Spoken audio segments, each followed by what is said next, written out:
नमस्कार दोस्तों, welcome to SD sociology. आज के इस वीडियो में हम बात करने वाले हैं आईआरडीपी के बारे में।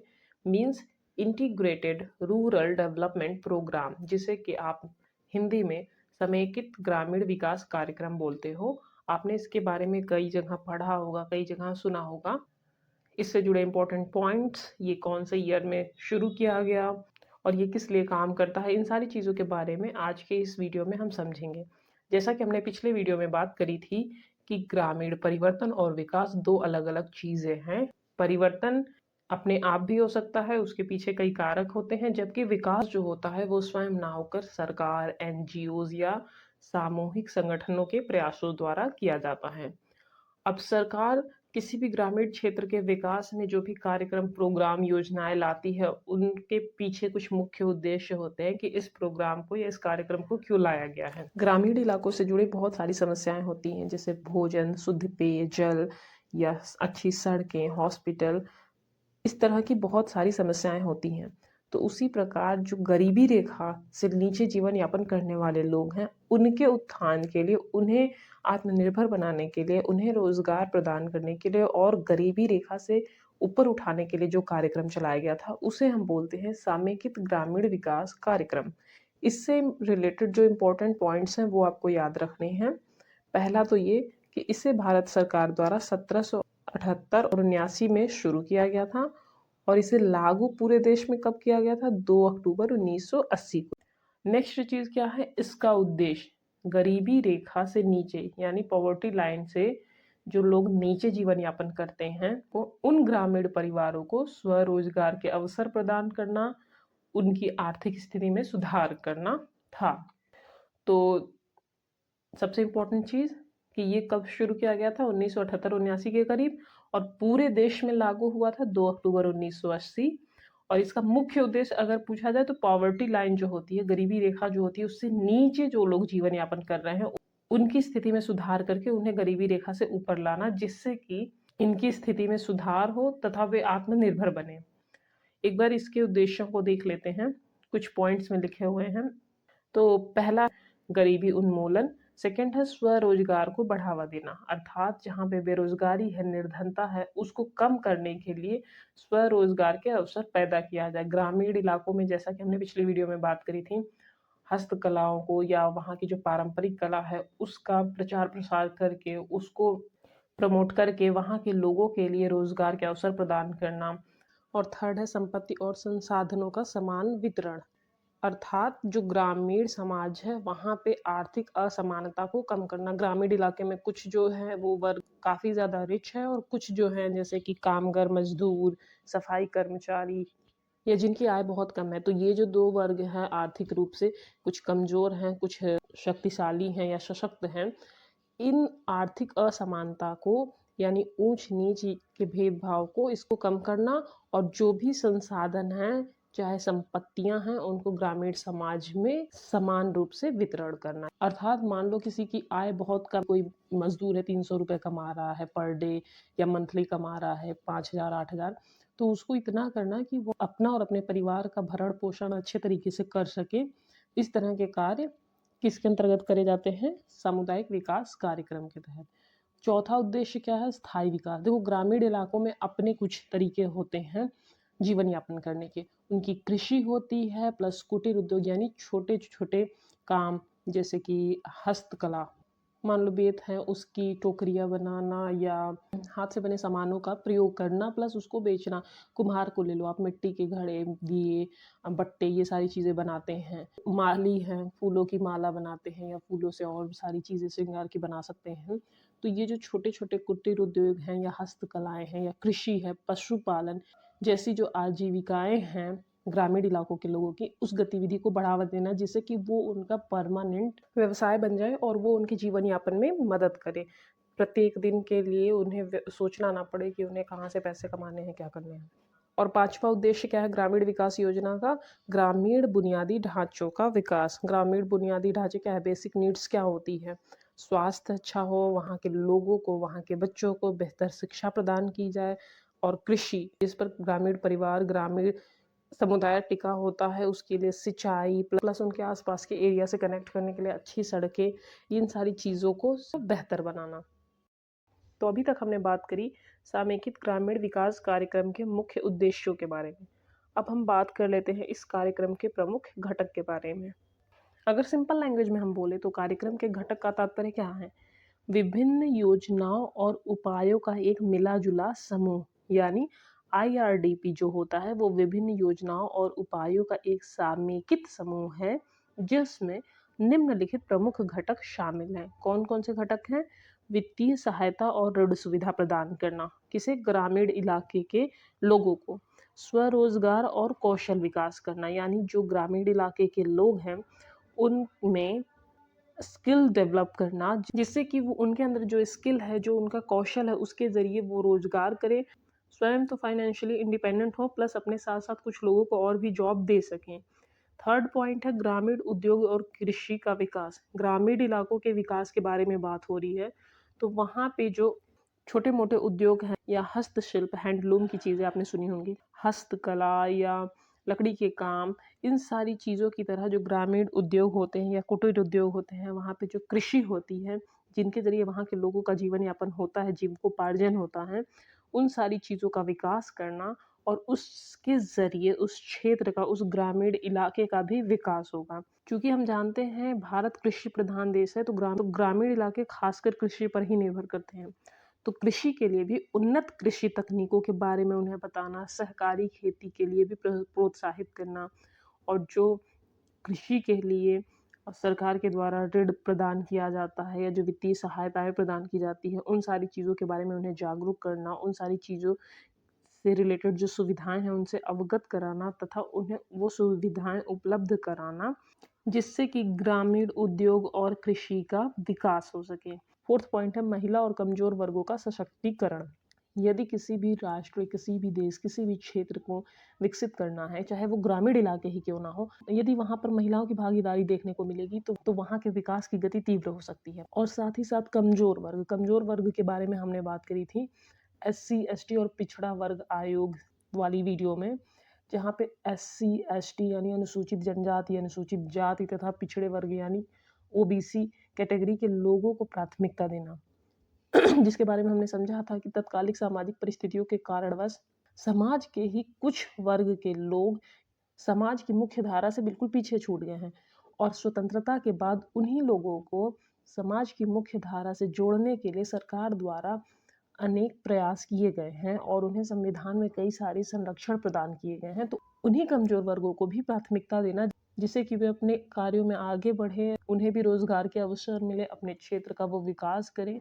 तो मेनली देखो हम बात कर रहे हैं समेकित ग्रामीण विकास योजना की। वहाँ पे क्या हो रहा है, बिलो पॉवर्टी लाइन यानी गरीबी रेखा से नीचे जो लोग जीवन यापन कर रहे हैं, उनमें कमजोर वर्ग के लोग भी आते हैं और महिलाओं के भी परसेंटेज देखे जाते हैं। मोस्टली ग्रामीण इलाकों में महिलाओं का काम क्या होता है, घर देखो, गृहस्थी संभालो, ना कि आप इंडिपेंडेंट बनो, जॉब करो या बाहर के कामों को करो। ऐसी स्थिति में इन्हें मुख्यधारा से जोड़ने के लिए तथा इनके उत्थान के लिए जो प्रयास किए गए थे, जो योजनाएं बनाई गई थी, तो उनमें महिलाओं और कमजोर वर्गों को भी रखा गया था। तो अगर हम देखें प्रमुख घटक जो शामिल हैं इस कार्यक्रम में, वो क्या हैं? लोगों को वित्तीय सहायता या ऋण सुविधा प्रदान करना, स्वरोजगार और कौशल का विकास करना, ग्रामीण उद्योग और कृषि विकास करना, साथ ही महिला और कमजोर वर्गों का सशक्तिकरण करना। तो अभी तक हमने एकीकृत ग्रामीण विकास कार्यक्रम से जुड़े इम्पोर्टेंट पॉइंट को जान लिया है, साथ ही उसके उद्देश्य और इम्पोर्टेंट जो घटक हैं उनके बारे में समझ लिया है। अब हम ज़रा सी इससे जुड़ी जो कमियां हैं उसके बारे में बात कर लेते हैं, या जो बाधाएं हैं इस कार्यक्रम में उनको समझ लेते हैं। पहला है कार्यक्रम संबंधी सही जानकारी न मिल पाना। देखो, ये कार्यक्रम चलाया जा रहा है ग्रामीण इलाकों के लोगों के लिए जो कि गरीबी रेखा से नीचे जीवन यापन करते हैं। यदि उन्हें इस कार्यक्रम के बारे में सही से जानकारी नहीं मिलेगी तो वो इस योजना का लाभ किस प्रकार उठाएंगे। सेकंड पॉइंट क्या है, सही लाभार्थियों का चुनाव नहीं हो पाना। क्योंकि सरकारी योजना है, इसमें उन्हीं लोगों को खोज पाना या उन्हीं लोगों को ढूंढ पाना जो कि गरीबी रेखा से नीचे जीवन यापन कर रहे हैं या आर्थिक रूप से जो कमजोर हैं, उन्हें आर्थिक या वित्तीय सहायता प्रदान करके मुख्य धारा से जोड़ने का जो प्रयास किया जा रहा है, उसमें अगर चुनाव नहीं हो पाएगा तो भी इस कार्यक्रम के उद्देश्यों को पूरा करने में बाधाएं आएंगी। थर्ड पॉइंट है स्वरोजगार के लिए आवश्यक व्यवहारिक ज्ञान का अभाव। मुख्य रूप से इस कार्यक्रम में स्वरोजगार व आत्मनिर्भरता पे जोर दिया जा रहा है, पर स्वरोजगार के लिए जो व्यवहारिक ज्ञान है उनका अभाव होने के कारण ग्रामीण इलाके के लोगों को प्रशिक्षित कर पाने में भी पूर्ण रूप से सफलता हासिल नहीं हो पाई है। नेक्स्ट है सरकारी आंकड़ों की अविश्वसनीयता। जैसा कि आप सभी जानते हो, सरकारी आंकड़े और ग्राउंड पे योजनाओं का प्रभाव वो बिल्कुल अलग अलग होते हैं। तो यही बात यहाँ पे लिखी हुई है कि सरकारी आंकड़ों की अविश्वसनीयता, यानी अगर आंकड़ों में लिख दिया गया है इतने करोड़ परिवार इस योजना के लाभार्थी हैं, ज़रूरी नहीं है कि ये सारे ही परिवारों को उस योजना का लाभ मिला है, या जो लाभान्वित हैं वही लोग वास्तविक तौर पे इस योजना के लाभार्थी होने चाहिए। पीएम आवास योजना ही आप देख लो, सरकारी आंकड़ों में दिखाया जाएगा इतने सारे लोग इसके लाभार्थी हैं, लेकिन ऐसे बहुत सारे केसेस भी देखने को मिले हैं जिनके पास पक्का मकान है या अच्छे खासे घर हैं, जिनको आवास की आवश्यकता नहीं है, वो भी इस योजना का लाभ ले रहे हैं। तो सरकारी आंकड़ों में तो ये दिख सकता है कि हाँ इतने करोड़ परिवार लाभार्थी हैं, पर क्या वास्तविक रूप से उन्हीं लोगों को मिला है जिन्हें आवास की आवश्यकता थी, या वो लोग लाभान्वित हो गए जिनके पास ऑलरेडी आवास था? तो ये जो सरकारी आंकड़े होते हैं उनके प्रति अविश्वसनीयता भी इसकी कुछ बाधाएं हैं। फिफ्थ पॉइंट है ऋण और सरकारी सहायता का दुरुपयोग। यदि किसी को वास्तविक तौर पे ऋणों को या सरकारी सहायताओं की आवश्यकता है, वो उसे प्रदान कर दी गई है, तो भी ये देखने को मिला है कि जो उसके लाभार्थी हैं वो उसका दुरुपयोग कर रहे हैं। यदि किसी को आवास के लिए पैसे मिले हैं तो वो किसी और चीज़ में यूज़ कर रहा है, या यदि उन्हें ऋण प्रदान किए गए हैं उस ऋण का प्रयोग करके वह रोज़गार या कृषि में मेहनत ना करके उसका कुछ दुरुपयोग कर दे रहे हैं। तो ये सारी चीज़ें भी देखने को मिली हैं। नेक्स्ट है शिक्षा का अभाव। पहले ही हमने बात करी थी, कार्यक्रम संबंधी जानकारी न मिल पाने का कारण है शिक्षा का अभाव। गरीब जनता में चूंकि शिक्षा का अभाव देखने को मिलता है, इस कारण उन्हें कार्यक्रम संबंधी जानकारी भी नहीं मिल पाती है। तो वास्तविक रूप से जिन्हें इसका लाभ उठाना है वो शिक्षा के अभाव के कारण इसका लाभ नहीं उठा पाते हैं। नेक्स्ट पॉइंट है सार्वजनिक जीवन में फैला हुआ भ्रष्टाचार। अगर हम बात करें करप्शन की, तो वो हर जगह देखने को मिलता है। तो सिंपल सी बात है, समेकित ग्रामीण विकास कार्यक्रम में भी करप्शन हुए होते हैं। घूस के द्वारा वास्तविक जो लाभार्थी हैं उनके बजाय वो लाभ उठा लेते हैं जिन्हें इस लाभ की आवश्यकता नहीं है। नेक्स्ट है कर्तव्य परायणता एवं कार्य के प्रति समर्पण की भावना का अभाव। यदि प्रत्येक व्यक्ति अपने कर्तव्य के प्रति समर्पित होगा, अपने कर्तव्यों का सही से वहन करेगा, तो ही देश आगे बढ़ सकता है, या किसी भी कार्यक्रम का प्रॉपर पॉजिटिव रिजल्ट देखने को मिल सकता है। बट जैसा कि हम जानते हैं, हर जगह पे सारे लोग ईमानदार या अपने कर्तव्य के प्रति समर्पित नहीं होते। तो ऐसे जो लोग हैं, इनकी कमी के कारण भी इस योजना की सफलता में बाधाएं देखने को मिलती हैं।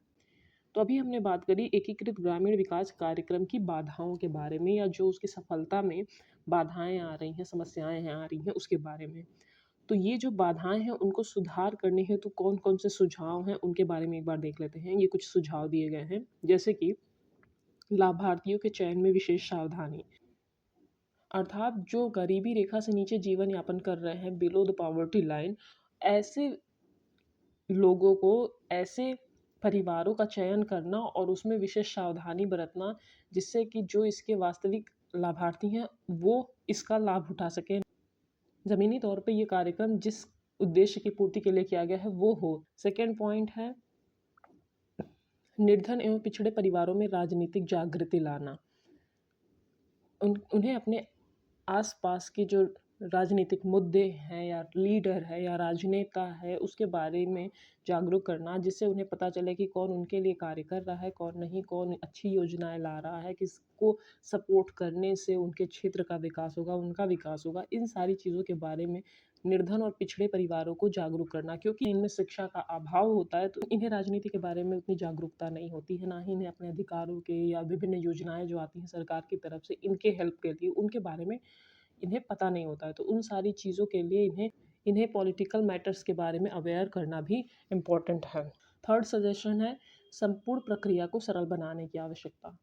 इंडिया में ज़्यादातर चीज़ें, अभी तो काफ़ी चीज़ें ईजी हो गई हैं, बट जब देश आज़ाद हुआ था उस टाइम पे बहुत सारी चीज़ें ऐसी थी जो कॉम्प्लिकेटेड थी, कागज़ी चीज़ें थीं, जिन्हें सामान्य जनता के समझ में आ पाना या जो नियम है, कानून है, उसके पीछे कौन-कौन से बदलाव हुए हैं या उनमें कौन-सी ऐसी सावधानियाँ जो बरतनी हैं, वो उसके बारे में उतना अच्छे से नहीं समझते हैं। तो जो प्रोसेस है, कोई भी गवर्नमेंट रिलेटेड प्रोग्राम है या कोई भी कार्य है, उनका जो प्रोसेस है उसको ईज़ी कराना, जिससे कि सबकी जो आवश्यकता है वो पूर्ण हो सके। तो ये कुछ इम्पोर्टेंट सुझाव हैं जिन पे ध्यान देके इसकी सफलता में आने वाली बाधाओं को दूर किया जा सकता है। और अगर हम बात करें आईआरडीपी की सफलता की, यानी इंटीग्रेटेड रूरल डेवलपमेंट प्रोग्राम में सफलता किस हद तक मिली है या किन-किन चीज़ों में सरकार को सक्सेस मिली है, तो इसमें देखो लाखों गरीब परिवारों को स्वरोजगार के अवसर मिले, ग्रामीण उद्यमिता, महिला उद्यमिता, कृषि तकनीक के बारे में लोगों को अवेयर कराना, तो इस सब के ज़रिए लाखों गरीब परिवारों को रोज़गार के अवसर भी मिले हैं। ग्रामीण क्षेत्रों में बुनियादी ढाँचों का विकास हुआ है। आप देख लो इंडिपेंडेंस के बाद से भारत के ग्रामीण इलाकों में भी काम शुरू हुए। प्रत्येक गली मोहल्ले, चाहे गाँव हो चाहे शहर हो, हर जगह पे सड़क है, शुद्ध पेयजल है, एजुकेशन के लिए स्कूल कॉलेज की स्थापना कराई जा रही है, हॉस्पिटल्स बनवाए जा रहे हैं, सरकारी हॉस्पिटल्स की भी एटलीस्ट किसी भी एक ग्रामीण इलाके में एक गवर्नमेंट हॉस्पिटल के निर्माण कराया जा रहा है, जिससे वहाँ के लोकल लोगों को बाहर जाने की आवश्यकता ना पड़े यदि उन्हें कुछ प्राथमिक चिकित्सा की आवश्यकता हो तो।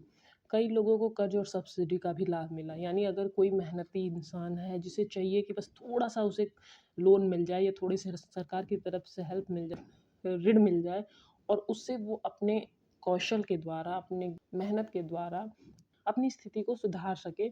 आईआरडीपी से रिलेटेड जितने भी इम्पोर्टेंट पॉइंट थे उनके बारे में हमने डिस्कस कर लिया है। साथ ही इसके बारे में एक सामान्य सी बेसिक्स अंडरस्टैंडिंग जो होनी चाहिए आपको, उसके बारे में भी हमने बात करी। ये कार्यक्रम किस लिए आया था, इसके उद्देश्य क्या थे, इसके घटक क्या हैं या इसमें कौन-कौन सी कमियाँ हैं, उन कमियों को कैसे सुधारा जा सकता है और लास्ट में इसकी सफलताएँ क्या-क्या रही हैं। इन सब के बारे में हमने समझ लिया है। मोस्टली क्वेश्चन आते हैं इसके लागू करने के ईयर से कि कौन से ईयर में लागू हुआ, कौन से टाइम में ये आया और ये मुख्यतः किस पर फोकस करता है।